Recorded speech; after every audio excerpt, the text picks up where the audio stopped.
Europe 1, Pierre de Villeneuve, Raphaël Duchemin.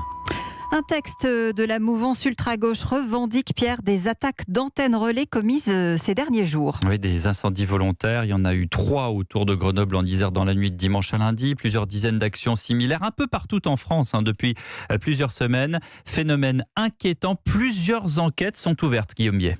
Oui, c'est la première fois que ces sabotages sont clairement revendiqués. Un texte mis en ligne sur un site de la mouvance d'ultra-gauche qui dénonce pêle-mêle l'extension des réseaux de communication de masse jusque dans les zones reculées ou encore le déploiement de la 5G et texte qui appelle à la révolte. Du grand classique dans les milieux anarchistes et anticapitalistes.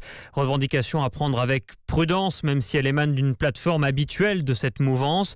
L'ultra-gauche, piste principale des enquêteurs, après cette trentaine d'attaques, dont 6 rien qu'en Isère, contre des antennes relais et des émetteurs de télé et de radio. Des actions menées toujours en pleine nuit, la plupart du temps pour incendier les installations, déjouant les rares surveillances de ces sites isolés. Des sabotages contestataires qui peuvent toutefois être le fait de multiples activistes. C'est pourquoi le parquet national antiterroriste et la DGSI observent de près le phénomène, mais pour l'heure, les enquêtes restent locales et éparpillées. Guillaume Biet.